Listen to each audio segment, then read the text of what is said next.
Monkey Talks. Señores y señoras, qué gusto estar nuevamente con ustedes el día de hoy en Monkey Talks. El día de hoy estamos muy contentos y se escucha una risa hermosa, angelical, que nos llena de buena vibra el ambiente. Con nosotros la mismísima Laura Torres.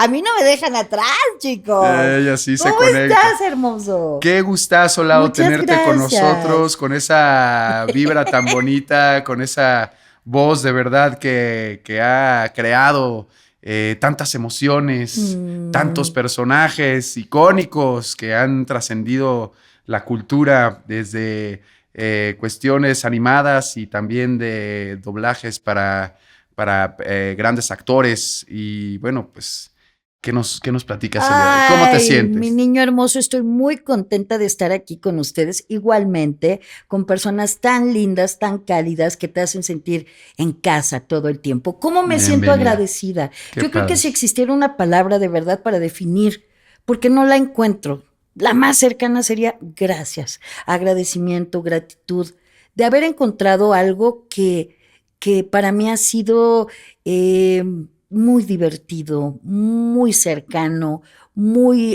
ha sido una enseñanza de vida también, porque no solamente es el trabajo por el trabajo, sino los amigos, la familia que he creado ahí, Claro. el paso de 35 años casi, trabajando ininterrumpidamente. 35 años Toda en una una vida. mesa, toda una vida. Y que yo la verdad nunca me imaginé que me iba a traer aquí con ustedes, por ejemplo, a que me hicieran el favor de tomarse el tiempo de tener curiosidad de saber de mí. Qué honor. Entonces, al contrario, muchísimas gracias. No, de verdad, qué buena onda. Y es curioso cómo de pronto hay personas que sí desde muy chiquitos nos dicen, no, pues es que yo a los 4 o 6 años vi algo por ahí en la tele o escuché algo en la radio y dije, no, yo me voy. Y hay cuestiones, situaciones de vida en actores de doblaje, en pues diferentes vertientes de profesión que pues son caminos de la vida de pronto inesperados que los colocaron ahí, que se empezaron a desarrollar Sí. y que a final de cuentas han venido construyendo y ya se consagran, se consolidan como grandes profesionistas de tal ramo, ¿no? Así es. La realidad es que fíjate que esta frase que uno siempre de pronto escucha, ¿no? A muchas personas decir, es que desde que yo era niña, y sí, mucho tiene que ver esta parte de tu crianza, de cómo, en mi casa, por ejemplo, por El parte de mi entorno. papá, el entorno. Mi mamá y mi papá siempre cantaban en las fiestas. Eran los típicos que, ay, canten, por favor. Y se cantaban el uno al otro, y ya sabes, ¿no? Y luego, pues, una poesía, y después que el libro tal, y que yo me acuerdo a los 6 años, 7 años, mi papá nos llevó a ver una película de cine de arte que se llama Ladrón de bicicletas, que para mí fue la primera vez, yo me acuerdo perfectamente, italiana la película, que me conmovió profundamente, ¿no? Estas partes que mueven tu entraña.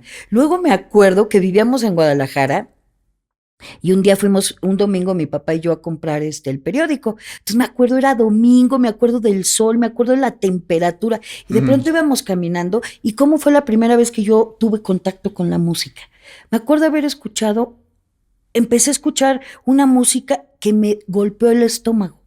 Sentí así como, yo tenía como 6 años más o menos, y yo dije, ¿qué es esto? Y era Stevie Wonder con Sir Duke. Me acuerdo porque eso fue muchísimos años después que lo escuché y dije, ay, claro, es esto. Igualmente el doblaje. Yo me acuerdo mi papá estaba leyendo un artículo sobre el doblaje, y yo me acuerdo que me acerqué y le dije, papá, ¿qué es esto? Y me dijo, estas señoritas le prestan la voz a estas otras señoritas de Los Ángeles de Charlie. Y yo dije, ¿cómo que Los Ángeles de Charlie no hablan español? Y me dijo, este es el oficio del doblaje. La maravilla de es que 30 años después, no, sí, más o menos 20 y algo años después, conocí a Los Ángeles de Charlie en español, y ahora son mis grandes amigas. ¿A poco? Sí, Qué la bueno. señora Angelita Villanueva, la señora Rocío Garcel y la señora Maru Guzmán. Entonces, cuando yo las vi en vivo y a todo color, fue así de, oh, yo las vi cuando tenía 4 años. Y te causaron algo Sí, hizo claro, chispa en ti. claro, claro. Qué Entonces, increíble. pues ahí, Qué buena onda. Entonces, familia bohemia. sí, Y a final muy, de cuentas, lo que platicábamos hace un momento, cómo el entorno, desde volverte una persona cariñosa, una persona sonriente o un poquito más aislada, reservada, pues sí tiene que ver la genética, sí tiene que ver la personalidad como tal, pero influye tantísimo el ambiente, el entorno familiar. Tú vienes de una familia bohemia, musical, poética, y tal vez detonó algo en ti, ese talento para poder moverte como pez en el agua, para ir sí, construyendo este camino que has tenido como actriz de doblaje, como sí, directora, como sí, locutora y también sí. como cantante, por supuesto. Sí, qué increíble, ¿eh? Yo, em, cuando tenía, bueno, empezaba a participar yo también en la escuela, me gustaba mucho participar bueno, era el payasito también del salón, ¿eh? Déjame decirte que ya sabes, siempre hay alguien que imita al maestro, yo era esa, entonces me reía mucho, era la típica que de pronto, a ver, ¿cómo dice? Y les contaba chistes y llegaba y bueno, sí era el payasito. La virtud es que iba bien en la escuela, la Ok, verdad, ok, porque si ok. no sí tenía reportes de conducta, la verdad, la verdad. Pero me gustaba mucho participar en festivales y entonces me gustaba participar en concursos de oratoria, de declamación y entonces pude tener contacto por primera vez con un taller de teatro, con un maestro maravilloso que se llamó porque ya murió, Ramón Cosío. Y él, por primera vez, escribió una obra de teatro que se llamaba,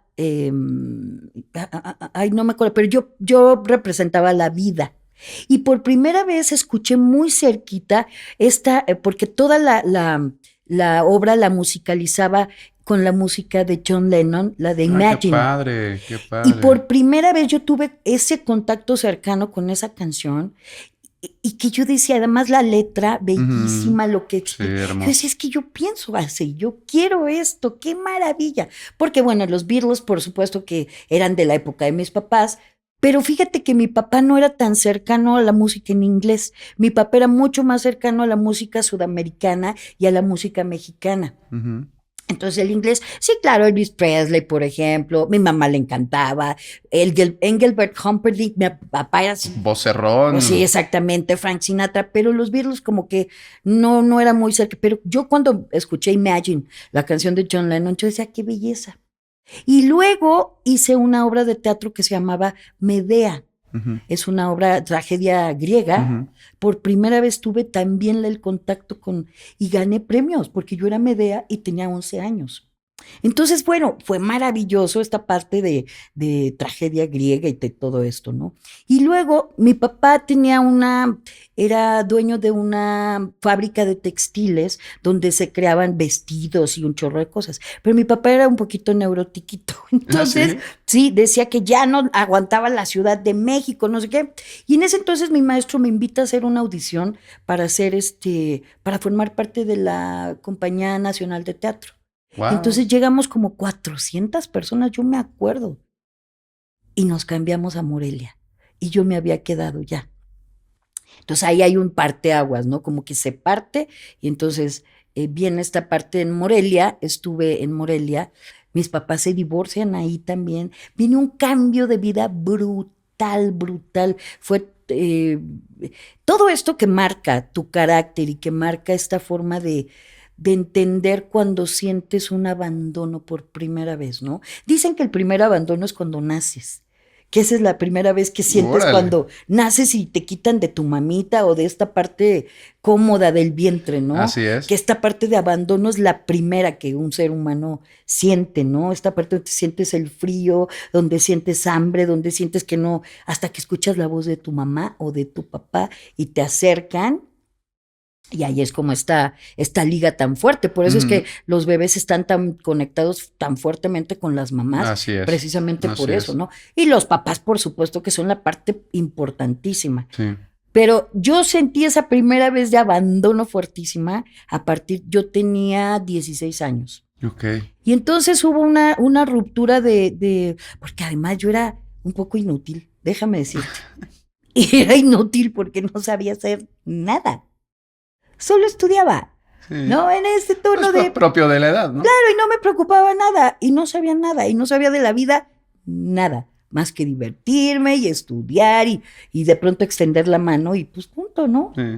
Y de pronto cuando la vida te enfrenta así, es importante tener estos valores de vida, estas semillitas que te ponen tus papás también de bondad, porque puedes elegir. La vida es una elección constante. Así es. Todos los días estás eligiendo, hay disyuntivas todo el tiempo, por esta calle o por esta calle. Y de eso depende cómo va a ser tu día. Ujú. Puede ser que esta calle te lleve al lugar correcto y en menos tiempo, y puede ser que en esta calle no te lleve al lugar correcto con más tiempo, ¿no? Entonces la vida es una disyuntiva, pero si te toca esta calle donde vas a ir un poco más pesado y decides que tu vida sea divertida, va a ser. Esto es la decisión de vida importante, siento yo. Entonces, todo este trance, mi hermana, pues nos mandan a vivir a Estados Unidos, a mi hermana y a mí. Yo estaba estudiando en el TEC de Monterrey en Querétaro. Fue la primera vez que salí de mi casa también. Fue muy divertido porque estaba con mis amigas de la prepa. Pero este rompimiento de mis papás, pues nos tuvimos que ir, mi hermana y yo, a Estados Unidos con una familia que era amiga de mis papás, de un encuentro religioso. Fíjate qué chistoso, ¿verdad? Ok. O O sea, sea, ellos eran amigos de tus de papás mis y papás por la circunstancia en México decidieron mandarlas un decidieron, tiempo por allá. váyanse allá a ¿En aprender California inglés. dónde fue? Primero fue en California, en San Francisco. San Francisco. Muy bonito, la verdad es que Sí. muy lindo. Pero, pues, no cabe duda que no, mi hermana y yo, como éramos tan, pues estábamos como en este tono de, bueno, ¿y qué vamos a estudiar? ¿Qué vamos a hacer? ¿Qué vamos? Pues sí, y entonces la vida nos empezó a llevar y decidimos irnos de San Francisco. Fue una primera decisión que de pronto tomamos de vida fuerte. Esta parte donde dices, pues estamos chavitas. Sí. Y entonces, la familia que nos recibió, su papá no estaba ya tan contento. Y entonces mi papá nos dijo, regresen, y nosotros dijimos, no, no ¿Y regresamos. qué edades tenían Mi en ese hermana entonces? tenía 18 Un y yo poquito. tenía, no, iba a cumplir Es mayor que 19, tú. sí, y yo tenía ya 17. Ok. Bueno, Entonces, todavía unas polluelas, ¿no? sí, Para andar en enfrentándonos, la vida ahí. sí. Y mi mamá enloquecida, y no, que... Y entonces dijimos, no, déjenos aquí, no queremos regresar. Ahorita con todo esto, además, ya sabes, todo el tono de un divorcio, que es un poquito fuerte, ya sabes, Sí, ¿no? no es padre. Sí, no está bonito. Y entonces, pues nos fuimos a Sacramento, mi hermana y yo. Ok. Y entramos a la escuela. Tú estuviste en el City College en Sacramento. Exactamente, en el Sacramento City College. Y fue muy bonito. Pero también por primera vez, nunca había visto un cholo en mi vida. Y en ese entonces, en los 80, sí, era impactante, porque bueno, Sacramento está mucho más cerca de México, es California. Sí, sí, entonces, San Francisco es California también, pero no está está un poquito más apartadito. Pero Sacramento sí es un poquito más. Entonces, por primera vez yo vi un cholo en mi vida. Ese clash de culturas ahí. Fuertísimo. Entonces, me acuerdo que en el auditorio de la escuela había una invitación para formar parte de un club mexicoamericano.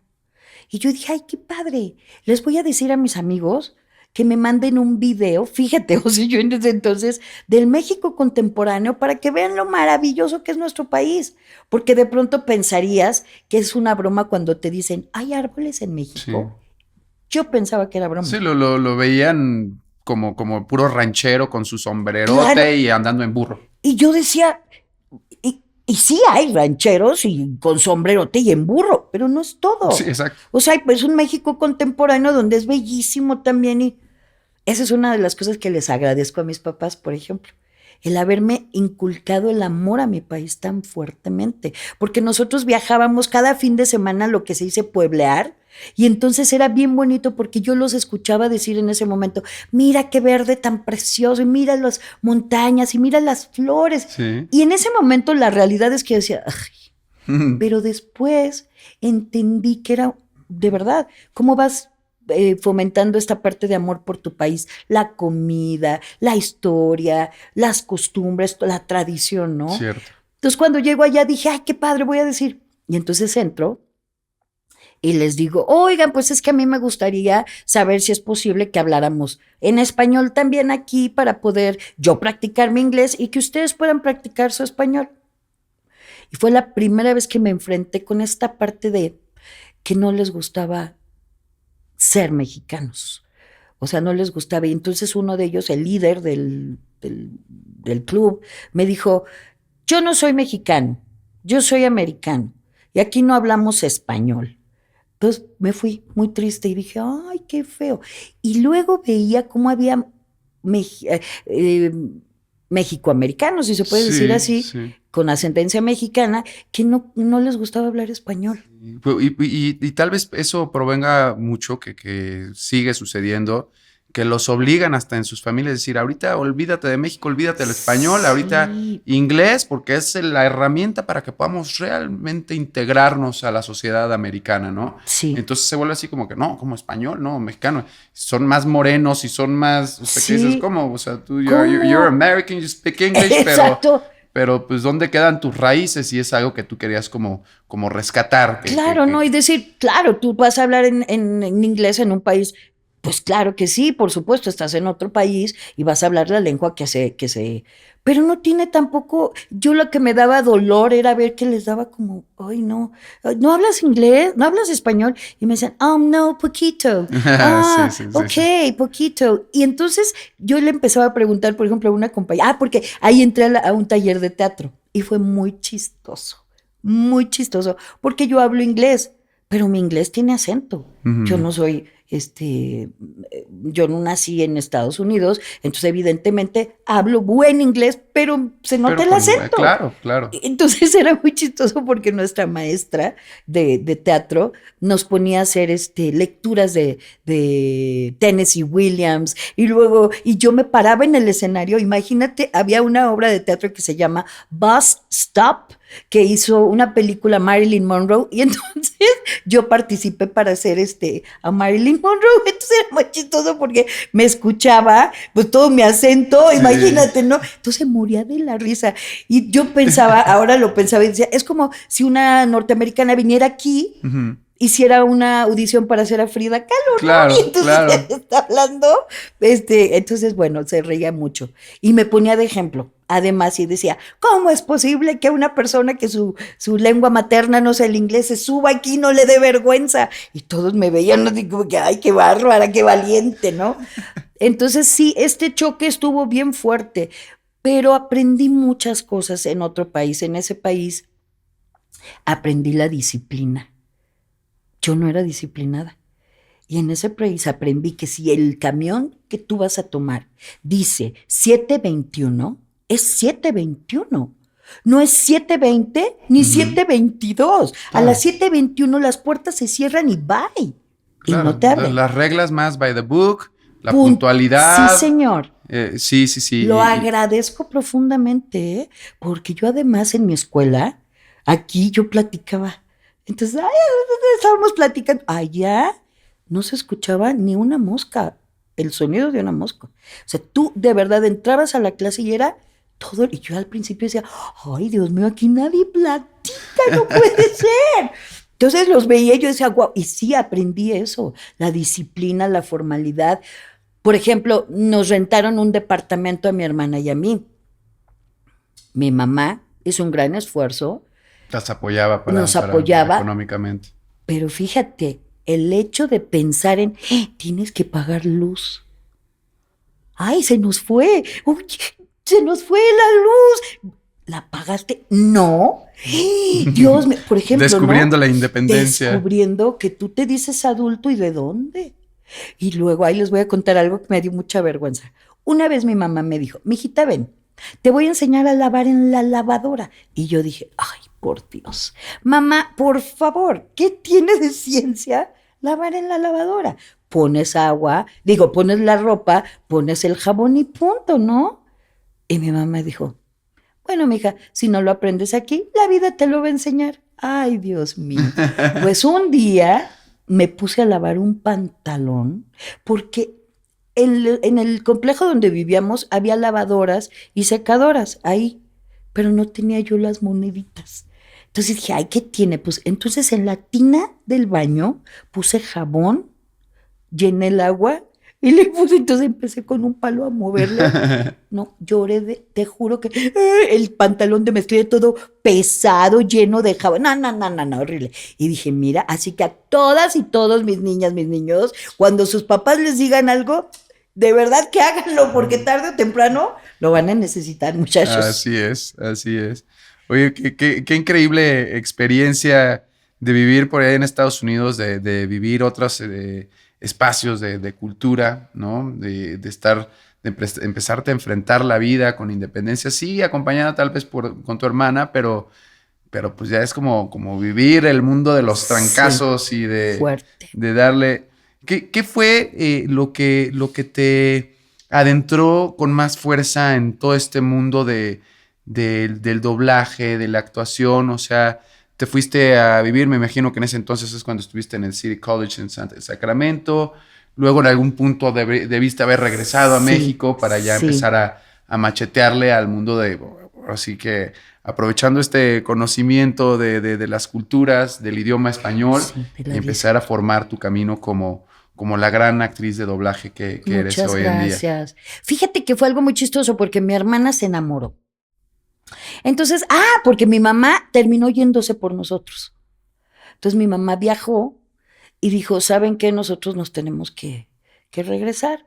O sea, no me siento cómoda, no siento que ustedes estén aquí, no me gusta que estén aquí solas. Una mamá muy tradicional y que se enamora de mi hermana. Y entonces le dijo a mi mamá, muy bien, pues si tú te quieres casar, te tienes que casar en México. Tú sales de blanco de tu casa. Y así fue. Así fue. Entonces cuando... Se enamoró allá en California de un chileno. ¿De un chileno? De un chileno. Oh, okay. De hecho, mi sobrina Tania está en Chile ahorita, en Santiago, viviendo. Ah, qué padre. Se fue a vivir, sí. Y entonces yo aproveché la boda de mi hermana, porque la realidad es que yo ya no me sentía contenta. Sí extrañaba mucho mi país. De hecho, soñaba con que, te lo juro, me arrodillaba y agarraba la tierra de México y la besaba y lloraba y yo. Y entonces yo le decía, ma, yo me quiero regresar, no quiero estar aquí. Y me iba bien, porque en la escuela empecé a destacar también. Empecé a destacar y los maestros no me hacían un bien porque me ponían de ejemplo horrible. Porque además en las fiestas de allá yo no cabía.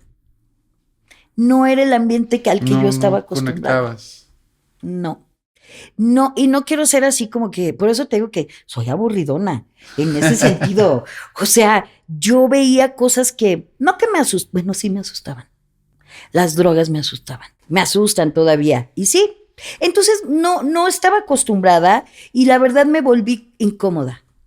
Me volví una compañera incómoda, porque además yo observaba y veía cosas entonces me quedaba viendo así y mi cara se nota.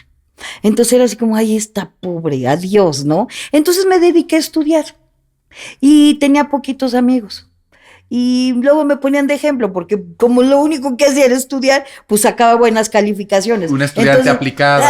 Sí, y entonces era así como que, ay, ¿no? Qué horror.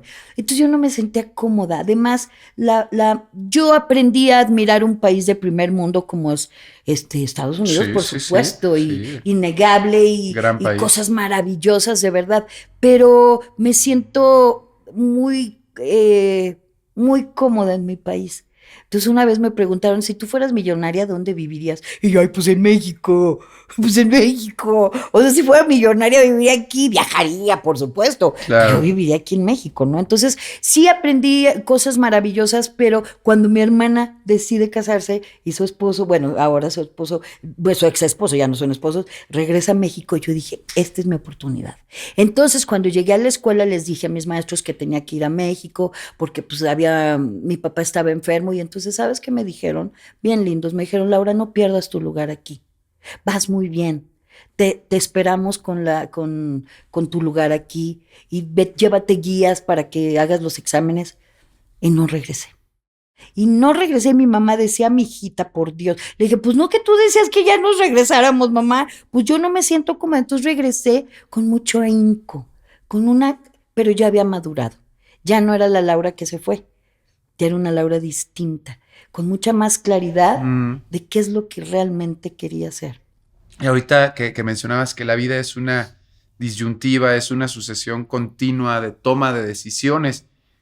¿Qué hubiera pasado quizá en teorizar de con ese gran talento? Porque vaya, Laura, digo, honor a quien honor mereces. Muchas gracias. Tienes un gran talento, tienes una gran expresividad.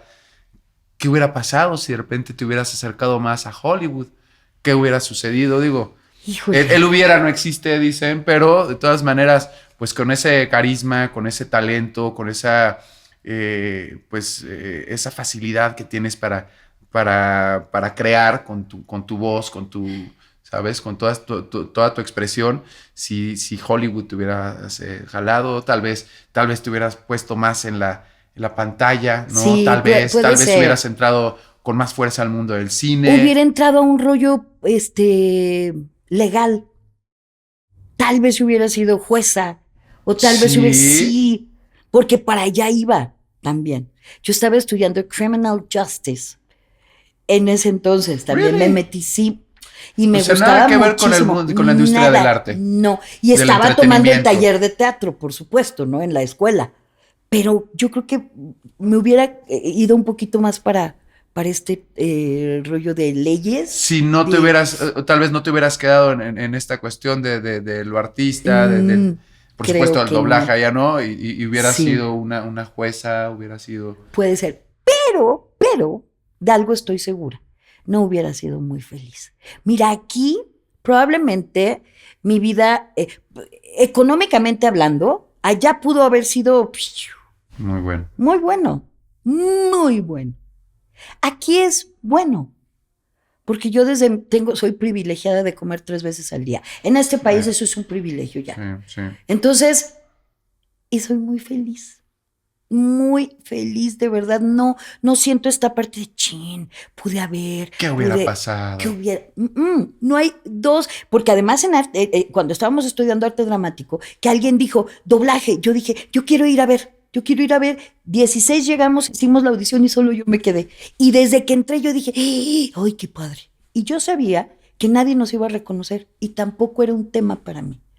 No era un issue. Yo decía, pues, ¿qué me importa? Yo estoy muy contenta aquí. O sea, esto me hace muy feliz. Y así pasaron 35 años. Así nada más. Wow. Sí. Wow. Y qué bueno, el mundo te lo agradece que hayas tomado esa decisión. Porque bueno, señores y señoras, Laura Torres, nada más y nada menos, bueno, le ha dado a muchos personajes, a muchas actrices, les has compartido tu hermosa voz. Gracias. Pero uno de los personajes que creo que más trascendencia le has regalado al mundo, pero te ha regalado a ti como profesional, ha sido Goku, ¿no? Sí. Dragon Ball, que a final de cuentas fue un fenómeno de un anime japonés que tuvo una fuerza, un impacto a nivel mundial. O sea, sí. Dragon Ball estaba en todas partes, en todos los continentes.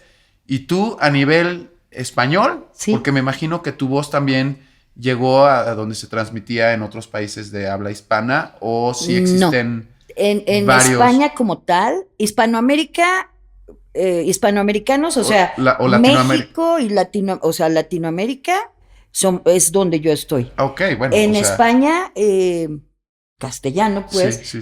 Es otro doblaje. Es que ellos tienen esa maravillosa costumbre, que todo lo que pasa en su país tiene que ser doblado por españoles. Por españoles. Eso debería ser, sí. Sí. Y está doblado en japonés, por supuesto. Doblado no. Es el idioma original. Ajá, y de ahí vienen otros, en alemán, en italiano, en muchas cosas.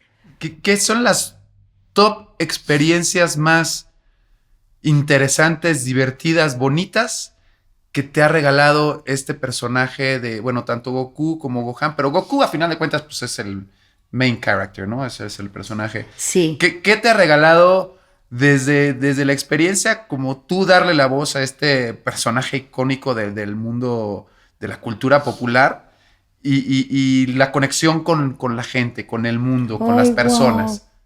Ay, Alex, ¿de verdad? Yo creo que algo bueno hice en otra vida. O en otra vida fui esclava o algo pasó. Y yo creo que dijeron, hay que darle algo a esta señora por en esta. No tengo cómo agradecer todo lo que he vivido a través de... Porque todos los personajes que hago me gustan mucho. Ujú. Los amo profundamente. Pero profesionalmente sí hay un antes y un después de Goku. Definitivamente. Indudablemente. Yo no sabía que la gente veía Dragon Ball, para empezar. A mí, yo no sabía lo que era un anime, tampoco. Aunque de niña yo veía Remy, La Princesa Caballero, Astro Boy, todo eso es Ujú. anime, Ay, pero yo Astro no Boy, sabía. buenísimo. No sabía que era anime. De hecho, yo lloraba con Remy. ¡Ay! No, y mi mamá me veía. Era una telenovelón de aquellos, ¿no? Y entonces, porque la verdad es que los japoneses son maestros del melodrama. Y nosotros estamos muy conectados con el melodrama. México y Latinoamérica Cierto. es una cosa impresionante. ¿Y por qué melodrama? Porque es la música y esta parte de emociones, el juego dramático Ujú. de la emoción con la música. Los japoneses están cañoncísimos con la música. Sí. O sea, de verdad que yo escucho las introducciones de las caricaturas o de los animes y los endings y son una cosa que yo digo, Dios de mi vida, qué maravilloso, ¿eh? Qué Tú que eres maestría, músico, qué no, maestría. no, no, son insuperables en ese sentido que saben cómo tocarte el Sí. botoncito donde y entra el ojo Remy, ¿no? El famoso ojo Remy El ojo Remy, ¿no? Que dices, exacto. ay, Sí. no, maravilloso. Y entonces, cuando yo llego lo primero que yo hice fue una caricatura que se llama Aventuras en Pañales. Los Rugrats, donde decía Tommy Pickles. Tommy. Tommy que decía, Tommy. hola, un bebé tiene que hacer lo que un bebé tiene que hacer, ¿no? Eso era Tommy el peloncito y eso que yo decía, ay, qué feíto es, pero qué bonito, ¿no? Y entonces, la señora Gloria Rocha, la madrina, la famosa madrina, directora de Dragon Ball, ella buscaba talento a través de la televisión. Fíjate qué chistoso. Ella era buscadora de talento como, por ejemplo, algunos que buscaban cantantes iban a un bar o actores nuevos iban al teatro. La señora Rocha buscaba talento a través de la tele y ella veía quién estaba haciendo qué. Y entonces ella era la voz de Miss Piggy y de Oliva, de Popeye, en ese entonces, Claro. una directora maravillosa. Y entonces me habla y me dice, oye, fíjate que yo nunca había trabajado con ella, no era de su equipo. Y entonces me dice, fíjate que tengo un proyecto bien bonito. Y yo, ay, madrina, perdóneme, pero no puedo ahorita, te espero, me dijo. Me esperó una semana y media, cosa que eso no sucede, porque hubiera dicho, ay, bueno, bye, ¿no? Y entonces todavía cuando llego le digo, ay señora, qué feo, esto es japonés, mucha violencia, sangre, esto es cosa del diablo. Y me dice, cállate, mira quién vas a doblar. Y sale un niñito con los pelos parados y una colita y te juro por Dios que fue amor a primera ¿En vista. serio? Te lo juro, yo lo vi arrastrando, la primera escena que veo es cuando Goku tiene un pescado enorme arrastrándolo y que dice, ay, tengo mucha hambre. Y lo veo yo, ¡oh, madrina! Sí. Y me enamoro de Dragon Ball, de Goku, durísimo. O Qué sea, padre. hubo una cosa, una conexión, no sé. Y te voy a decir algo. La primera vez que yo dije, Kamehameha, ese Kamehameha, te juro, fíjate, mi hermana se casa con mi cuñado chileno, se van a vivir a Hawái. Y la primera Hawái. nieta nace en Hawái. Mi mamá y yo vamos a Hawái, pues a conocerla, ¿no? Cuando llegamos, hay una estatua y me dice mi cuñado, tómate, mira esta foto con este rey que es el que unifica todas las islas. Y me tomó la foto. Era una estatua de alguien gordito, con su, ya sabes, su traje de hawaiano, con su lei, que les llaman las florecitas, y ya. 30 años después, a mi cuñado lo operan de la cadera y me dice entonces me llega un mensaje, ay, grábame un saludo, me meto al baño y te mando muchos besos y muchos kamehamehas. Y salgo y me dice mi cuñado, ¿qué dijiste? Y le dije, pues te mando muchos besos y muchos kamehamehas. Y me dice, ¿te acuerdas de cómo se llama El Rey de Hawái. No, googléalo. Se llama El Rey Kamehameha. Kamehameha, ¿Poco? te lo juro. Y yo antes de doblar Dragon Ball, dije, yo me tomé una foto con el Rey Kamehameha. Y entonces la primera vez que yo dije Kamehameha, dije, ¿por qué es tan familiar esto? No tengo idea. Hasta que mi cuñado me dijo. Y yo decía, ¡qué loco! ¡Qué coincidencia sí, o sea, de la vida! Y yo decía, ¿y dónde está esa foto? No lo sé. En tu corazón. Él me dice, mija, mamá, nadie te va a creer eso si no tienes la evidencia. Y yo, te juro por Dios que la voy a buscar. Ahora, ¿qué tanta libertad? A final de cuentas, tú, supongo, te ponen la caricatura, en algún momento la escuchas en el idioma original, ¿no? Japonés. ¿Qué tanta libertad tuviste tú para meterle de tu amor, de tu creatividad, de tu capacidad artística a este personaje que tanto ha trascendido? O sea, el Kamehameha me imagino que estaba escrito, ¿no? Cómo lo tenías que pronunciar y demás. Pero ya meterle todos estos, porque es algo que tiene el actor de doblaje profesional, ¿no? O sea, que le puede meter un poquito, o sea, No, depende de la dirección, por supuesto, mucho. Que también eres directora, entonces Sí, tienes sí, mucha sí. noción de eso, pero es como, ¿qué tanto le puedes meter de tu cosecha para la configuración de las emociones, de los momentos de este personaje? Fíjate que yo hoy entiendo cuando dirijo. En ese entonces no lo tenía tan claro, pero por ejemplo la señora Rocha, todos los directores que me dieron la oportunidad de trabajar con ellos y que todos esos personajes hoy todavía sigo trabajando con ellos, me daban la oportunidad de ser. Porque evidentemente la ventaja del doblaje es que ya está hecho. ¿Y por qué ventaja? Porque no hay una mesa de trabajo, porque no tienes que tú buscar el personaje como tal desde abajo, levantarlo, es como un esqueleto, ¿no? Entonces hay mesas de trabajo, tienes el ensayo, ya está hecho, esa es una ventaja. La desventaja es que ya está hecho. Y si no tienes... Pues es ventaja y es desventaja. Sí, es ventaja. La desventaja es porque imagínate un actor como Al Pacino. En una escena maravillosa, hay una película que siempre digo que se llama Perfume de Mujer. Sabía que le ibas a decir. De verdad. Te lo juro. Es que sí. Y tú ves al actor en español, maravilloso, replicando lo que el señor hizo. No una, no dos, no sé cuántas tomas el señor hizo, pero lo dejó increíble. Nosotros nada más tenemos una, dos. No tenemos un día entero para hacer una escena. Como un actor, el original, que a lo mejor dice, hoy no, pero bueno, a ver, vete a descansar o vamos a practicarlo o vamos a ensayar. No. En español, esa es la maravilla y la importancia de ser buen actor.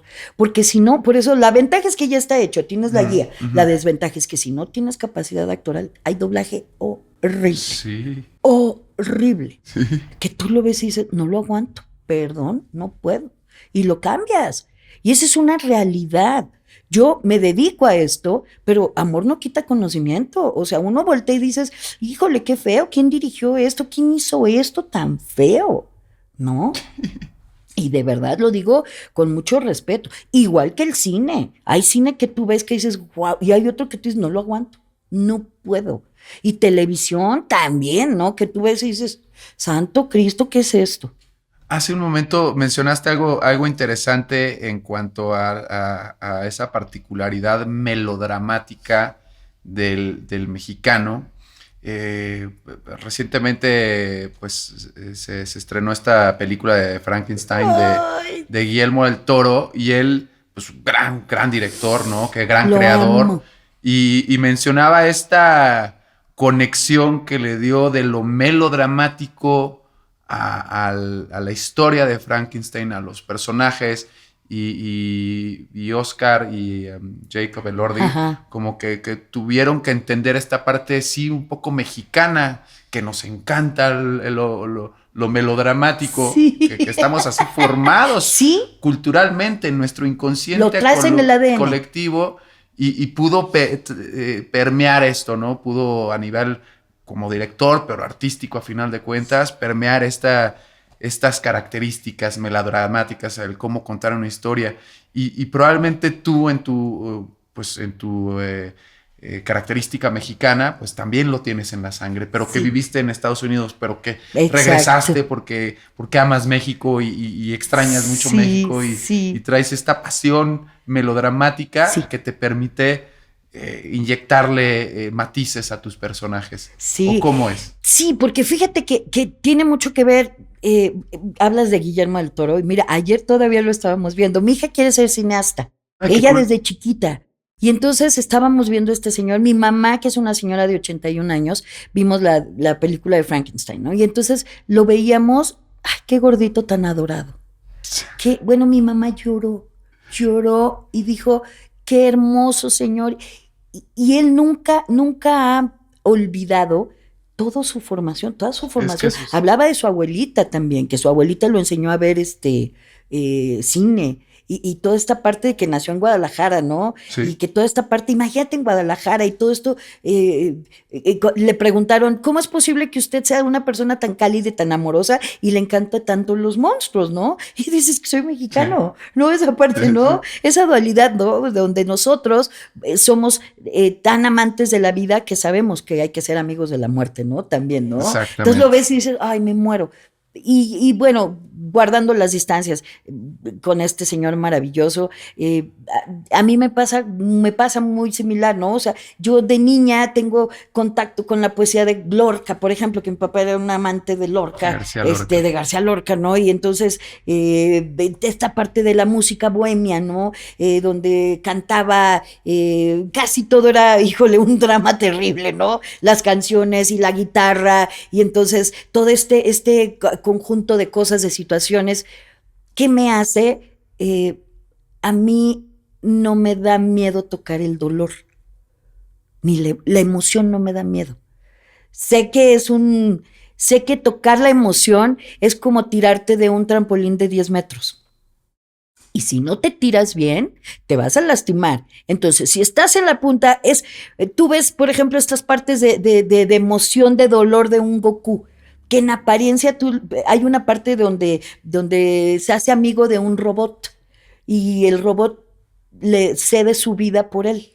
Entonces, cuando el robot explota, es la primera vez que Goku pierde a un amigo así. Entonces, el grito tiene que ser real, el llanto. Yo he tenido pérdidas también así. Entonces, es conectar con esa parte. Yo lloro en mi trabajo. O sea, lloro y sí me pongo, hay otra escena de Goku en el anime mata a su abuelo y él no se da cuenta, porque Goku al ver la luna se convierte en un gorila y lo mata y no se da cuenta. Nunca supo hasta después. Y entonces cuando vuelve a ser chiquito, ve una esfera de 4 estrellas, que es su abuelo, y él dice, ay, es mi abuelito, y me lo dejó, ay, mi abuelito, y empieza a crecer solito. Y entonces, con la esfera. Uh-huh. Y entonces cuando nuevamente ve a su abuelo en una pelea, su abuelo trae una máscara. Viene en un cielo. Es que todo sucede en Dragon Ball. Y entonces en el cielo empiezo a leer y dice, ay, aquí huele raro, aquí. Y en eso voltea y dice, pero si eres mi abuelito, abuelito. Entonces lo abraza y empieza a llorar y le dice a su abuelito, ay, mi niño, mira cómo has crecido. No sé, abuelito, te quería ver, ¿dónde estás? Tal. En esa escena, yo tuve una relación muy profunda con mi abuelo. Y cuando yo lo veía, yo le decía, abuelito. Y un día lo abracé tan fuerte que le rompí una costilla. Te lo juro por Dios. Y entonces mi abuelito era así, pero lo amaba profundamente. O sea, ¿en serio te pasó eso? Es en serio, te lo juro. Y entonces cuando muere mi abuelito. te gusta abrazar. Sí, fuerte. Abrazo de oso. Sí. Y entonces, y mi abuelito estaba bien flaquito, ay, pobrecito. Entonces cuando muere, para nosotros fue una pérdida muy fuerte. Cuando veo esa escena, para mí ha sido catártica la vida. Conectó. Sí, muy cañón. Tanto que lloré cuando termina la escena, yo lloraba y lloraba, tanto que me tuvieron que pedir a Frin para la nariz, porque te juro que Goku ya hablaba así como, Carlitos en aventuras en payares, abuelito, decía, ¿no? De Goku a Tommy. Sí, y pues De yo no me da Carlitos. miedo tocar las emociones. Entonces me voy como gorda en tobogán, me voy y la toco y entonces, y si es alegría, y si es dolor, y si es enojo, es enojo. Entonces, yo agradezco muchísimo esa parte de enseñanza donde nos dijeron, o sea, a ver, tú vas a tocar una emoción, Una tóquela fibra. bien, tóquela bien, porque no puede ser, todos de pronto dicen que un actor finge. En un sentido estricto, tal vez, pero no puedes fingirlo. Para atravesar algo tan frío como es una pantalla y que te llegue a tu corazón, dices, no, tienes que ser honesto. Entonces esa parte de honestidad para mí ha sido un viaje con Dragon Ball. Y luego viene Gohan, que es el hijo de Goku, Santa Virgen. Pues yo es como ver al hijo de alguien que amas mucho. Yo así me cuento mis historias. O sea, yo no puedo llegar a hacer un doblaje o un trabajo pensando en cuánto me van a pagar, cuánto me tardo. No, tiene que haber algo todo el tiempo, así sea un personaje chiquitito, que llegue y me diga, esta soy. ¿Cuál es la línea conductora? ¿Cuál es el hilo conductor de mí con ese personaje? O de ese personaje conmigo. ¿Cómo nos o de la vinculamos? historia, exacto, ¿no? O sea, por ejemplo, el Escuadrón Suicida. Viola Davis, ¿no? Que es una negra que todo el tiempo habla así, que dice, ¿qué me gustaría hacer? Que parte de mí hay ahí, ¿no?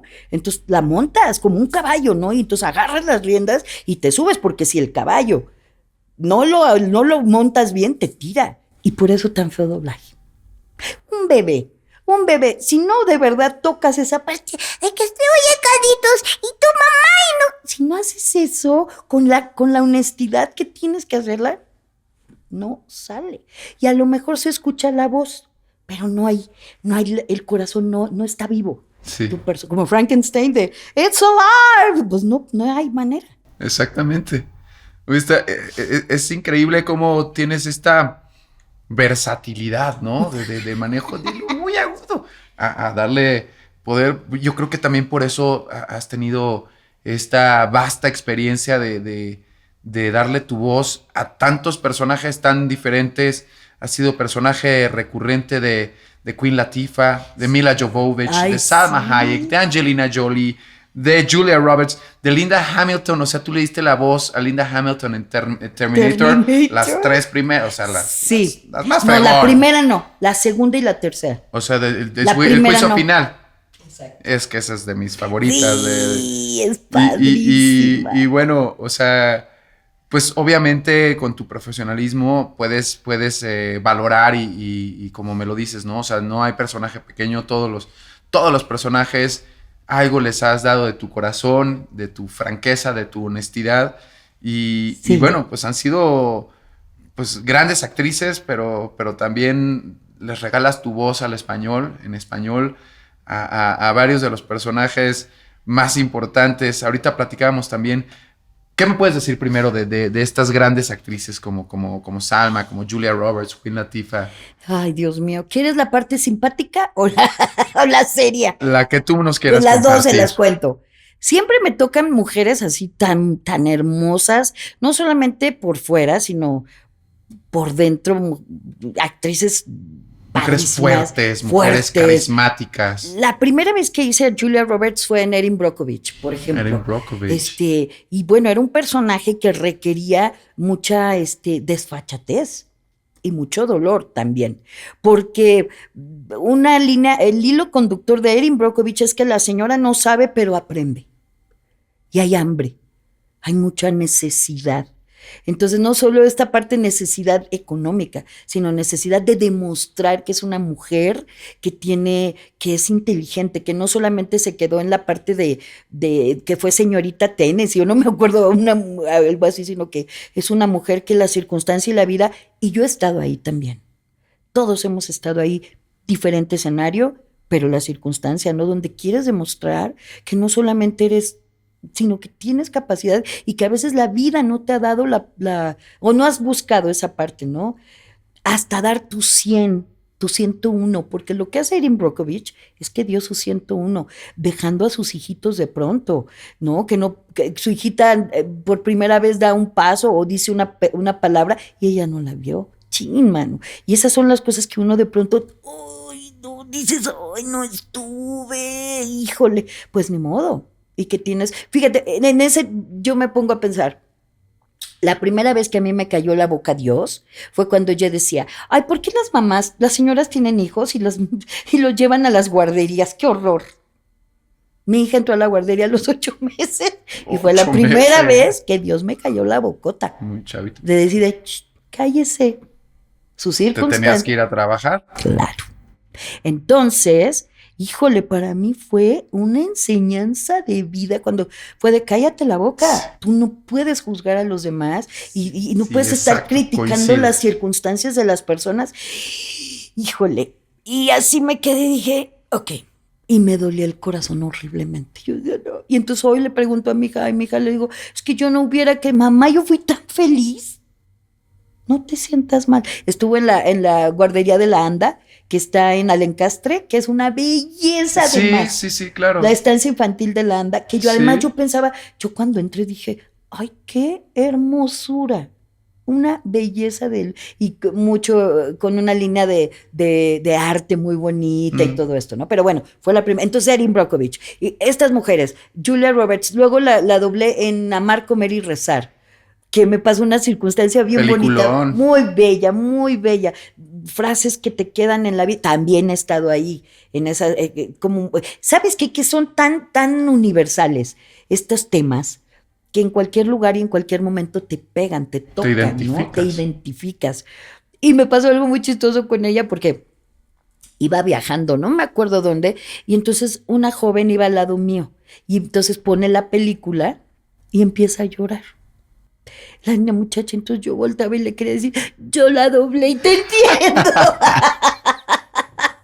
No, me daba mucha risa, muy buenísimo. Bonito. Y bueno, todas estas mujeres, Queen Latifah, Salma Hayek, que me parece una mujer bien valiente, porque se abrió camino, ve tú a saber todo lo que tuvo que pasar, ¿no? O sea, realmente nos cuentan la parte, pues, linda. Sí, la famosa, ganando Óscares y claro, ¿no? Y pero las portonazos, las puertas que se le cerraron. Cuánta humillación, cuántas cosas. El mismo Guillermo del Toro platica, ¿no? Cuánta gente de pronto, ayer vi cuando dijo algo de un director que dijo, ¿y yo para qué quiero un director mexicano si ya tengo mi jardinero? O sea, esta parte, ¿no? Que dices, y entonces él decía, las minorías y las personas mexicanas o latinoamericanas tenemos que hacer las cosas aquí 3 veces mejor que nada, para no cerrarle la puerta a la gente que viene atrás. Y entonces imagínate qué responsabilidad tan maravillosa, ¿no? Qué increíble. De pronto hacer las cosas mucho mejor que el común. Así es. Y bueno, me parece padrísimo. Y la otra es que de pronto una vez una amiga me dice, o sea, ¿cómo, güey? Tú eres la voz de Julia Roberts. Pero no te pareces, güey. O sea, ¿cómo? A mí que me expliquen, güey. O sea, tú eres la voz de Mila Jovovich, pero ¿cómo, güey, si ni te pareces? No, esto es una locura, güey. A mí que alguien me explique. Pero me dijeron que eras uno de los ositos cariñositos. Es idéntica, güey. Y yo... no mames. Y yo decía, esta estúpida. Y entonces le dije, te voy a contestar como diría Daria Morgendorfer. No cabe duda que la estupidez y los latidos del corazón son inevitables. Ahorita que tocas el punto de Daria, y mencionábamos antes del podcast sobre Beavis y Butthead, sí. estos programas, estos dibujos animados arriesgados, diferentes, medio chocantes quizá un poco.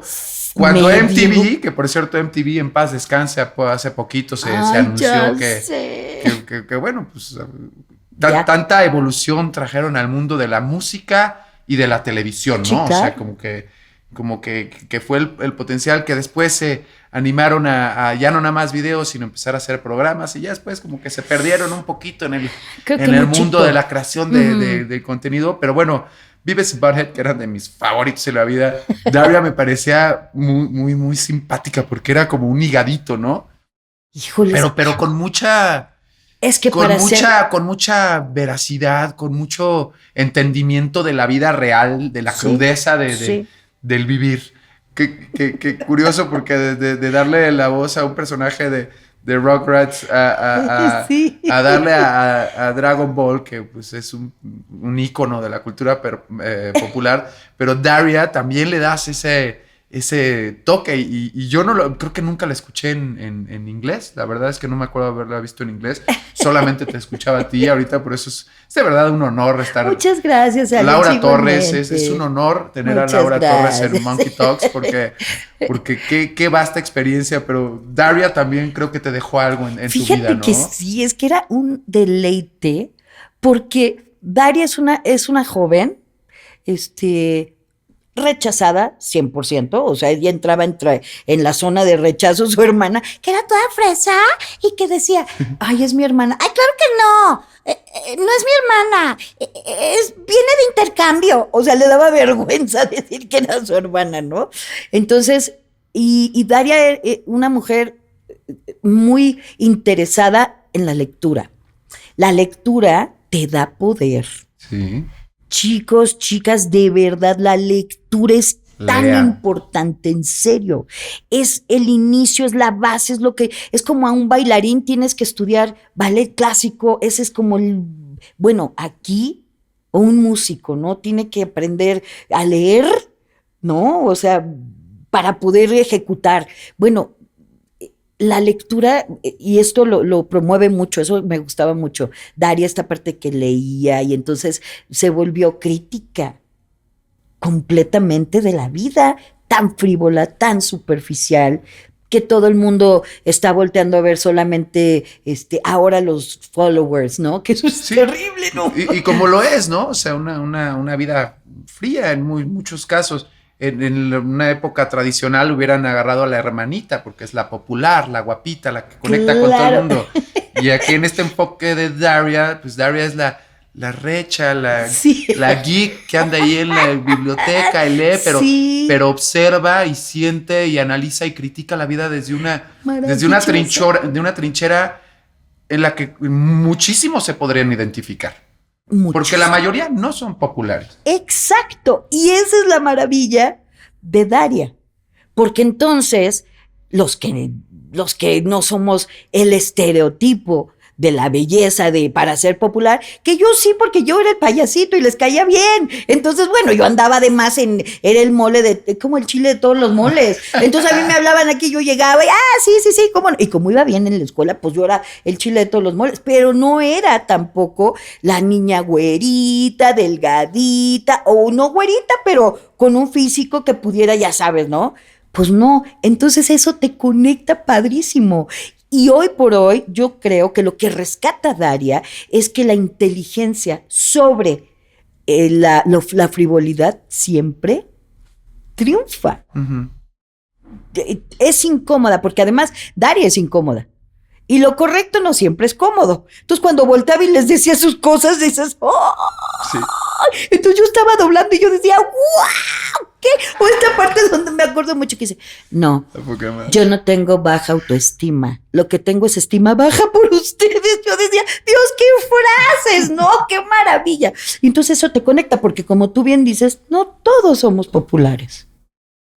La realidad. La mayoría no. Exacto. Y entonces vives esta parte de rechazo y luego te vuelves feíta gente a veces por competir o por quedar bien con la gente, porque hay que tener mucho valor en la vida para defender tus ideales. Oh, sí. Mucho valor. Me encanta. De pronto, sí, ves a Guillermo del Toro voltear y decirle a un presentador que lo presentó y que dijo, ay, México, ves que en los Oscars siempre tratan como de hacer bromas un poquito fuertecitas, uh-huh. ¿no? Entonces dice, México, los directores que han triunfado aquí han tenido que salir huyendo de México y han hecho, han ganado Óscares porque viven aquí. Entonces Guillermo del Toro voltea y le dice, creo que estás muy mal informado. Por eso les digo que leer y la información te da poder, porque volteó y dijo, no, yo comencé haciendo Cronos, vendiendo mi Guillermo del Toro hizo Cronos, sí, esa película, sí. Vendiendo su coche, hipotecando no sé qué más. Gané un premio por el Laberinto del Fauno. me parece que no lo hizo, fue una coproducción española, mexicana. Habló del cine de oro mexicano, que antes de que los gringos estaban buscando el sonido cuando ya en México estaba más que el sonido de las películas, etcétera, etcétera, ¿no? Entonces, eso me gusta, que tú puedes hablar solamente con conocimiento, y el conocimiento te lo da la lectura, la información. Así que hay que estar informados. Daria, por eso me encanta. ¿Hasta que Daria se vuelve humana cuando se enamora? Y en ese entonces ya pierde todo. Se enamora. Y es lo que nos sucede. Y eso es bien bonito también verlo. Cuando Daria... Esa analogía, ¿no? Exacto. De cómo te humaniza, pero te deshumaniza también el enamorarte, porque te pierde de tus... pero te conecta en lo más bonito, que es el amor. Exacto. Y entonces Daria, de ser una criticona y se empieza a volver, se enamora. Además se enamora del novio de su amiga. Está durísimo. Y la vuelve humana. Ya no la vuelve en esta parte tan etérea de perfección e imperfección. La vuelve bien humana. Entonces voltea y dice, ¿qué hago? Pues si me enamoré. Entonces eso es padrísimo. También cómo lo aterrizan, ¿no? Eso me encantaba. Hay otro personaje a quien también le das voz de una manera maestra, que bueno, son de hecho de los Simpson, que vaya, una de las series más exitosas del mundo, con más temporadas. Sí. ¿Quién no conoce a los Simpson a nivel mundial? O sea, es increíble. Sí, no. Y justamente le das voz a un personaje como Martin, ¿no? Que es el... no es famoso, pero sí es el más listo, y es el ñoño, y es el que más lee, y es el que más podría saber, pero a la vez tanto conocimiento y tanto poder, pues no le da popularidad. Pobre, sí.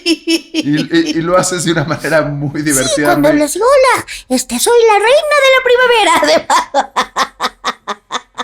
Personajazo. Sí, hermoso. Me encanta. Y también hacía a Rafita Gorgori. A Rafita Gorgori. Sí, y pregúntame por qué, pues el director. Tetísimo. Ay, sí, no, Lisa, ¿quieres ser mi chuchu? Mi Valentín, ¿no? Que le dice, ay, no, Dios mío. Qué bonito, memorable episodio, sí. Es cierto. Pero es padrísimo, fíjate, yo creo que los Simpson también tienen esta parte maravillosa de conexión. Es como una lectura universal. Hay libros que son universales. O sea, por ejemplo, tú escuchas Lady Macbeth, por ejemplo, o escuchas Hamlet, o Molière, Las Preciosas Ridículas. Todo es que hoy por hoy sigue siendo, te conecta. Uh-huh. Te conecta. O sea, yo creo que la grandeza de estos maestros es que son tan maravillosamente agudos en su observación de la conducta humana y de la emoción humana, que van a pasar todavía más y te van a seguir siglos conectando. Si tú lees Hamlet o Lady Macbeth o Las Preciosas Ridículas de Molière, que a mí Molière me fascina porque es tan simpático. Es dos hermanas que son de la alta sociedad, pero manejan un lenguaje tan bajo, que entonces por eso son Las Preciosas Ridículas, ¿no? Entonces tú la ves, tú lees esto y de verdad les recomiendo que lean estos maestros, porque juro por Dios que es como leer un buen cómic. Uh-huh. De verdad, son simpaticísimos. Es como la gente que dice el Quijote es divertidísimo. Nada más si tienes que tener a lo mejor un diccionario al lado, porque utilizan un español antiguo. Sí. Pero si puedes, leen el Quijote a pasito, a tiempo, y es muy simpático también, ¿no? Entonces, yo creo que la maravilla de estas personas, los Simpson, es que te conectan con un Homero que es muy mexicano. Y una Marge que es muy mexicana. Sí, pero hablando pues de nuestro país, sí. Homero es como pensar, en lugar de irse a la cantina, se va con sus amigos a ver el fútbol. La cerveza es, ¿no? Y Marge es la mamá que mantiene el equilibrio de su casa, como las mamás mexicanas de pronto, o latinoamericanas, o las mamás, ¿no? Donde está ocupada de pronto. Y luego el niño Bart, que tiene TDA, ¿no? Y luego Lisa, que es la niña inteligente, sensible, que nadie la entiende. Uh-huh. Y la chiquita, ¿no? Que es como que la que está observando todo el tiempo, ¿no? Pero si tú ves, es muy mexicano. O sea, sí lo puedes poner en México. Y lo interesante, bueno, yo tengo entendido que Matt Groening, el creador de Los Simpson, realiza tanto la trama como los personajes con una mesa de psicólogos, antropólogos, o sea, junta gente, sociólogos, Claro. entonces para entender cuáles son pues estos personajes de la humanidad, de la sociedad real, de la clase media, de la clase alta, de la clase Todos. baja. Entonces Sí. tú transmites este gran caricatura en Europa o en México y en Colombia o en Estados Unidos y la gente se va a identificar Esa porque es la grandeza. toca los elementos humanos que de alguna manera pues diferente, pero también Macbeth, pero también Sí. Y vaya, que no les da pena mostrarlos. El Principito, y de pronto las tragedias Sí. griegas tocan elementos humanos que a pesar de que cambien las situaciones, cambien las cosas de la humanidad, pues el humano siempre va a estar ahí con sus emociones, con esa cuestión que nos identifica como raza, ¿no? Y fíjate, lo curioso, la diferencia del manga, del anime, es que los japoneses, a diferencia de los, por ejemplo, los Simpson, porque los Simpson no les da vergüenza ponerte como un, pues como lo que es, flojo a lo mejor a veces. Borracho. ¿Qué le importa? Borracho, exactamente. Que no le gusta trabajar y que está buscando la manera, ¿no? Y el otro, el señor Burns, ¿no? Que es todo, excelente, ¿no? Y que le vale gorro a los demás, exacto. Los japoneses se permiten, por ejemplo, poner personajes como el maestro Roshi, que es un anciano, se permite ponerlo viendo a muchachas hacer ejercicio. Y ser esta parte perversa, ¿no? Pervertida más bien. Se permiten ese tipo de cosas porque ellos no son así. Ellos, digo, conozco un poco, nunca he vivido en Japón, pero sí he visto cómo se comportan esta parte de mostrar sus emociones poquito. No se dejan ir como gordo en toga, como de pronto de... Sí, es cierto. Es cierto. Entonces, ver eso, digo, los ojos como los hacen, que es una emulación de Bambi. Por eso los ojos grandotes. Ojo grandote. ¿No? Cuando ellos pues los tienen rasgaditos, pues, ¿no? Entonces, a diferencia de la animación japonesa con la occidental, es esa parte donde ellos sí se permiten en el anime poner una bola de cosas que no lo harían, ¿no? Que tienen un chorro de cosas, tienen de pronto anime para adultos. Sí. Yo no sabía que existía. A mí me impresionó, tuve la oportunidad de viajar solo un tiempo, me fui un mes por allá, y ver cómo un país logra permear a nivel mundial su cultura, su esencia. Y cuando regresé a México, veía desde que llegas ves Nissan, ves Toyota, pero te acuerdas y ves Sony y ves, o sea, la tecnología, la industria, y me acuerdo de las grandes caricaturas que veía, cómo han trascendido, cómo han logrado permear con su cultura y con su industria y con su tecnología. Todo eso lo que representa la cultura de los japoneses. Qué admirable nación. Sí. Qué civilizados. Qué limpios. Pero también qué pulcros, qué limpios. Y tienen, por supuesto, como todos los humanos, una parte oscura, una parte perversa. Sí. Y que lo podemos ver ahí de pronto en su contenido, ¿no? Y, por ejemplo, yo no sabía que existía un bosque donde la gente iba a suicidar. Porque habían... El honor en ese sentido me parece un poco exagerado desde mi punto de vista, con todo respeto. Yo digo, bueno, si no entraste a la universidad, bueno, pues ni modo, pues inténtalo. No, esta parte de honorabilidad o de la vejez, ¿no? De donde hay señores mayores que se van ahí, porque aquí ya que no. Entonces tienen su parte, ¿no? Pero sí tienen su parte, esta parte demasiado... El contrapeso, ¿no? Y por ejemplo, yo no sabía que en Japón no hay servicio de limpieza en las escuelas. Los mismos alumnos lo hacen. Esa es la parte donde yo quisiera promover todo el tiempo. A ver, sí nos gusta mucho el anime, y sí nos encanta Goku, y sí nos encanta Dragon Ball, y sí nos encanta el anime, pues hay que copiar también. Hay que copiar. Y yo me quedé muy impactada cuando en la Copa de Fútbol en Rusia estaba jugando Japón contra Colombia. pierde Japón. Y los señores, el Se público, pusieron a recoger el todo. público japonés empezó a limpiar el estadio. Sí. Y yo dije, Dios de mi vida. Y mira, eso es solo una pequeña manifestación de lo que representa la cultura, pero tú ves, termina la Segunda Guerra Mundial, a los japoneses les tocaron las primeras dos únicas bombas nucleares, Hiroshima. Quedaron devastados.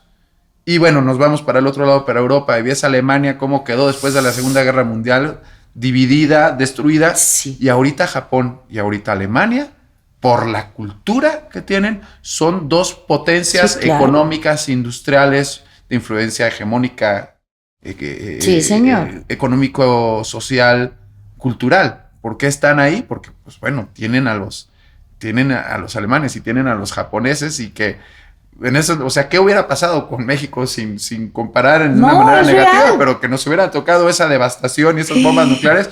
¿Cómo estaríamos ahorita? No sé, pero ya nos pasó, Digo,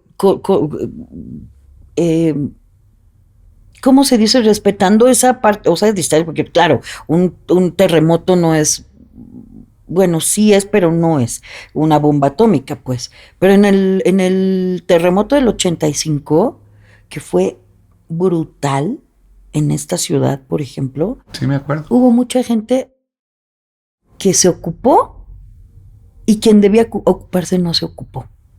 Y entonces hubo gente, pobrecitos, abandonados completamente por la venia de Dios. Y no había ni siquiera el recurso para poder decir, oigan, pues ¿cómo le hacemos, no? Entonces, mucho abandono. Yo creo que el país, Japón, por ejemplo, ha sufrido no solo bombas nucleares, tsunamis, terremotos, y son personas que ven a futuro todo el tiempo. Nosotros somos más inmediatos, es cultural, me imagino. Ellos siempre están viendo como a futuro, ¿no? Entonces es como, sí, estamos devastados, pero siempre hay posibilidad de reconstruir. En México es como esta parte de inmediato, no, todo lo quiero en este momento, ¿no?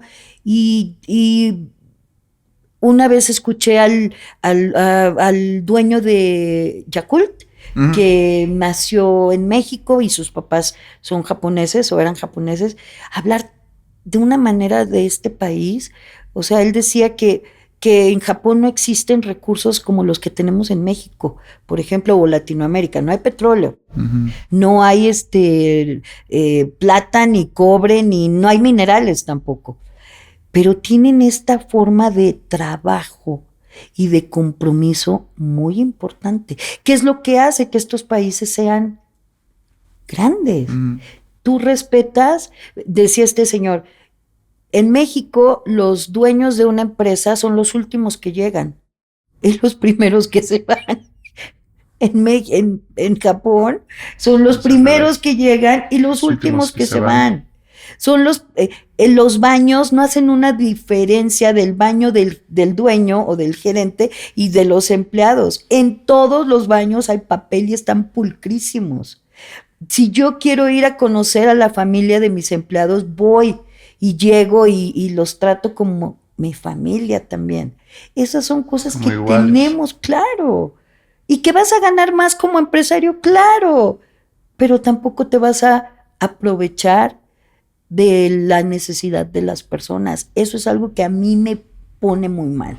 Sí, pues bueno, nuestro querido país tiene cosas tan hermosas. Ahorita que mencionabas lo del terremoto, bueno, sí, a final de cuentas hemos tenido gobiernos que lamentablemente el mismo pueblo pone al gobierno y que sí es manipulado y por eso aprovechan, unos un poquito más listos e inteligentes, se colocan. Pero entonces vino el terremoto del 85 y se gestó una cuestión muy interesante como la creación de la sociedad civil. Oye, gobierno, no estás haciendo nada, te sobrepasó. Pues nosotros los mexicanos somos solidarios. Entonces nos apoyamos y así ha pasado también en el 2017. También. Donde se manifiesta, ¿no? Que a final de cuentas sí, de pronto el mexicano tiene esta tal vez característica o no todos, pero que es un poquito huevón, que es un poquito envidioso, pero cuando hay un tema de oye, él necesita apoyo, él necesita ayuda, necesita calidez humana, ahí está, te abraza y te da la mano y te saca adelante. El tema es de que no no es tan constante. Entonces eso es lo que te iba a decir. ¿Sabes lo que yo hago? Hoy por hoy yo dije, pues yo tengo que hacer algo, ¿no? Que me haga sentir, porque además me hace sentir tan bien. Yo saco a mis perritas a pasear en las mañanas y me llevo la bolsa de la popó y me llevo una bolsa aparte. Y estoy limpiando. Son 15 papeles, a lo mejor. Pero esos 15 papeles ya no se fueron a la coladera. Así es. Y me hace sentir muy bien. De verdad, lo digo con todo. No me quiero poner de ejemplo de ninguna manera. Pero me siento yo siempre hago las cosas que me hacen sentir contenta. ¿Qué me hace sentir? Bueno, ya puse mi granitito. 15 papeles que a lo mejor van a hacer una diferencia. Claro. Un papel de plástico que va a taparla, ya lo quité. Ay, eso me hace sentir muy bien. Ojalá y todos ¿No? tuvieran esa manera de Pues háganlo, pensar. chicos, saquen a sus perritos. Hay unas preguntitas Sí. ya también para no quitarte mucho tiempo, Muchas querida gracias. Lau, de verdad. Sí, señora, ya cállese. No, ha estado muy interesante. Me encanta la naturalidad y la manera tan humana con la que compartes tu experiencia, tu gran experiencia. Y antes de irnos con la pregunta de mi querido José Mario, productor de Monkey Talks, hay una pregunta que nos gusta hacerles, que ¿cuál crees que fue un miedo que tuviste a lo largo de tu desarrollo que después se ha vuelto una cuestión de superación como persona y que ahora lo vives y lo platicas como una realización? Ay, Dios mío. Un miedo. Ay, Dios. Qué buena pregunta. O sea, un miedo que te haya impulsado, ¿no? Sí, que dijiste, híjole, en ese momento yo estando en Estados Unidos, en California, o antes más chiquita, pero ya después le tomé el toro por los cuernos y pum, y ahora ese enfrentamiento te hace estar en una posición de más fortaleza humana y de realización. La tristeza. A mí la tristeza ha sido un motor que me ha empujado para no quedarme ahí. No me gusta. No es una sensación hoy que me guste. Entonces, la tristeza, la nostalgia, cuando estaba en Estados Unidos y que de pronto decía, es que no estoy contenta, no estoy feliz, no me siento. Es como cuando te pones un zapato que a lo mejor está muy bonito, pero que caminas y dices, uy, no me gusta, no estoy cómoda, a lo mejor se ve muy lindo. No me gusta. Entonces yo me sentía muy triste, muy... No sé si alguna vez has sentido esta parte donde te sientes fuera de ti, como que hablas y te oyes así, como, no, y que de pronto es como, y el cabello no te queda y no me siento, y mi cabeza, y estoy triste y no estoy cómoda. Entonces, para mí la tristeza y esta nostalgia tan profunda que yo sentía yo puedo a lo mejor tener una carrera económicamente muy, muy importante aquí, porque mis maestros de verdad se interesaban en mí, porque veían, pues, nada espectacular tampoco, déjame decirte. Pero buenas posibilidades. Pero me refiero a que nada que el estudio y la constancia no te dé, pues. O sea, es como cuando dejas de comer pan y tortilla y refrescos y adelgazas y vas al gimnasio, pues sí, entonces nada, me refiero a nada espectacular y que yo hubiera sido, una genialidad. No, simplemente era, pues, constante, estudiaba y veían posibilidades. Pero yo no sentía que estaba contenta. Y cuando yo voy entrando a México, con todas sus desventajas de comparación, ¿no? Que podía verle, yo me sentí, es como cuando te pones el traje y dices, ¡oh, qué rico! ¡Uy! Y me sentía muy contenta. Entonces volví como a prender esa chispa que no se me ha quitado desde el día que llegué. Padrísimo, qué buena onda. Y un par de preguntas ya para irnos con la pregunta de nuestro querido José Mario.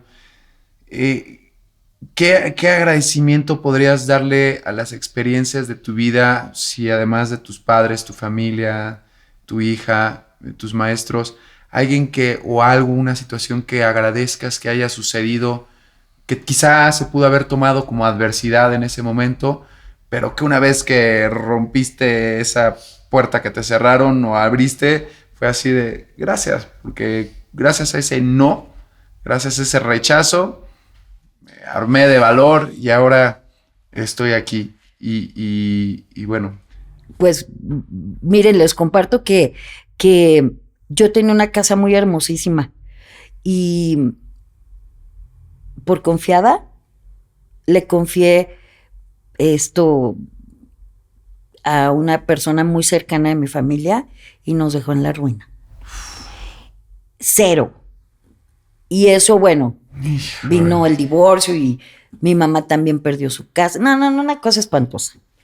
uy, Y entonces, ¿qué aprendí de eso? Aprendí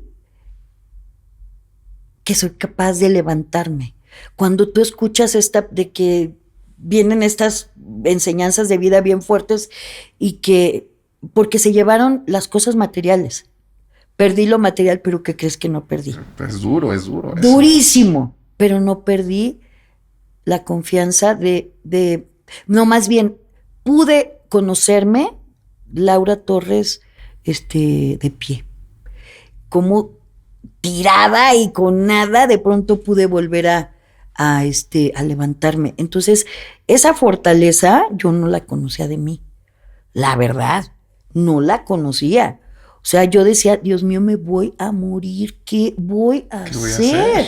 Está cañón. Y de pronto, Dios, yo soy muy creyente también, en el que cada quien crea en este poder superior que nunca conmigo, nunca pestañó, nunca, siempre me tendió, Qué bueno, bonito. me estaba cargando, sí, y de pronto volteó y fue de...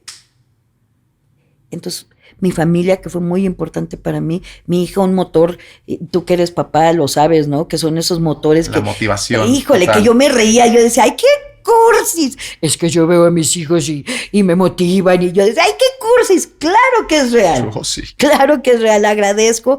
Y también agradezco que si yo no hubiera tenido este trabajo, no sé qué hubiera pasado conmigo en mi vida. Lo agradezco profundamente. Me sacó...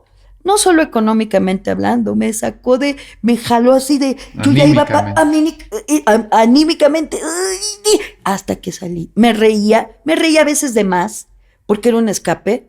Sí, de pronto estaba muy ruidosa, y era así como que, ¿no? Pero me sacó, pues. Entonces agradezco profundamente a Dios, la vida, mi trabajo, mi familia, que me haya permitido darme cuenta de que estoy hecha. Qué Tengo bonito. buena cepa. Como el ave fénix de las cenizas. Así, tal cual. Sí, para señor. arriba. A pesar de porque la vida no es color de rosa. No. Hay altas y hay a veces bajas, muy bajas, muy dolorosas. Sí. Pero el chiste es mantener ese espíritu, ¿no? Sí. De ese enfoque de sí, adelante y arriba. No hay otra, ¿eh? Y creo que eso podría ser un buen consejo para los jóvenes que nos escuchen. Salir adelante a pesar de las adversidades, porque pues a veces estarás allá abajo, pero dale tiempo al tiempo, enfócate y vas a Me estar daba allá mucho coraje que me dijeran, échale ganas, y yo odio esa frase, échale ganas, o sea, ¿cómo? Y me daba mucho coraje. Entonces un día me dijo mi hermana, ¿tú crees en Dios? Yo, claro que creo en Dios, déjalo en manos de Dios. Y entonces me molestó, y volteé y le dije, ¿cómo? O sea, ¿cómo lo voy a dejar en manos? Me dice, cállate, deja que Dios trabaje. Tú crees en Dios, pero no confías en Él. Y entonces dije, mi soberbia también, fue una sacudida. Sí. Y yo dije, Dios mío. Entonces me dijo, ríndete, Laura. Y verás, y el rendirse, no sé, es esa postura que tienen los hindús o los budistas, que se acuestan completamente boca abajo, con las manos y todo así, y dices, me rindo. Porque cuando te das cuenta que sí eres muy fuerte, pero que sola, yo decía, yo no puedo sola. Eso para mí fue muy fuerte, ¿eh? Darme cuenta de que pues, necesitas ayuda. Claro. Eso es padrísimo. Humildad, sí, señor. Qué padre.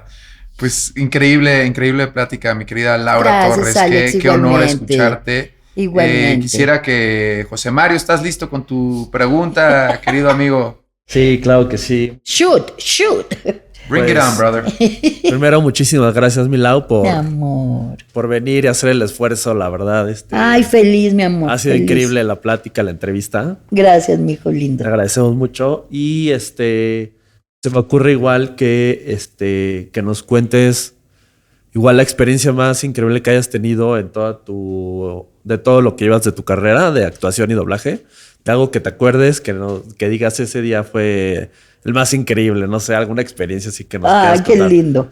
Bueno, primero quiero agradecerte, mi niño hermoso. Quiero decirte que para mí ha sido un placer verlos, saber que tienen esto tan lindo, darme cuenta que siempre, desde que te conozco, siempre has sido una persona gentil, Muchísimas amorosa, gracias. educada. De verdad, hijo, ya no es tan común ver jóvenes así. Te Ya es agradezco más mucho, Lau. como ustedes, que son lindos, Gracias. caballerosos, amables. Ya no, ya ahora les dices, hola, buenos días, y ni te pelan, ¿no? Sí, no, ya sé, eso de no las hay que- greñas los regreso, niño, te dije, no, no es cierto. No hay que perder eso. Sí. Y gracias, mi amor, de verdad, por invitarme a su espacio. Gracias a les ti por agradezco venir, mi muchísimo. Lau. Gracias, Leo. Un día así maravilloso, extraordinario. Fíjate que cuando yo llegué a doblaje y cuando hice la audición y me quedé, fue maravilloso. Pero en ese pasillo donde yo hice, salí y entonces escuché la voz de Popeye. Y entonces cuando escuché la voz de Popeye, me asomé a la cabina y vi al señor Álvaro Tarcisio, en paz descanse, que era la voz de Popeye, que era una de mis caricaturas favoritas. Mías también. Y entonces me fui a llorar al baño.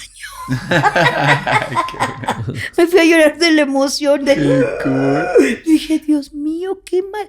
Y supe que yo quería estar ahí, hijo. Entonces, a partir de ese momento, para mí ha sido una feria de Chapultepec. Me la he Qué pasado muy bien. O sea, Increíble. realmente yo no les puedo decir que haya tenido un día donde... La primera vez que un director me dio un llamado y me dijo, tiene llamado a las 8 de la mañana, 6 loops. Loops, sí es la medida, 6 loops es lo más pequeño en la medida del doblaje que tú puedes hacer. Son 21 palabras son 16 palabras o 21 segundos lo primero que aparezca. Entonces, cuando yo llegué a las 7:30 de la mañana, me pasó el director y me sentó. Siéntese, por favor. Sí, señor. Entonces me senté. Y empezaron a llegar actores. 8 de la mañana, 9 de la mañana, 10 de la mañana, 11, 12, 1, 2, 3 de la tarde yo seguía sentada y corta a comer. A las 4 nos vemos. 4, 5, 6, 7, 8 de la noche me dijo, pase. No. Y entonces lo único que tenía que decir era, ¿en qué le puedo servir? Muchas gracias, firme y váyase. Me salí, hijo del... Aquí, ¿no? Ya sabes, ¿no? Las culebritas y todo. Sí, sí, sí. 3 días después me dio mi primer estelar, mi primer caricatura, Bon Petit Bou, y me dijo, yo quería ver de qué estaba hecho usted. Sí, señor. Tómala. Y dije, híjole, ¿cómo esas disyuntivas El de valor, vida? el valor de la paciencia. Sí, señor, de la disciplina. Y además de callarse la bocota, pues ¿quién? Siéntese. Me pareció un poco excesivo, sinceramente, pero eso pudo haber determinado mi trabajo. Porque yo pude haberle dicho, señor, disculpe, son las 3 de la tarde, yo no he hecho nada, váyase. Y no me hubiera dado mi caricatura. Ahí está. Así que, chicos, piensen que todo sucede por algo. Disciplina no significa humillación, Tampoco. Exacto. Tampoco. Sí. Pero a lo mejor en una de esas te están probando para ver si realmente es algo en lo que tú quieres estar. Y así es la Una vida. experiencia.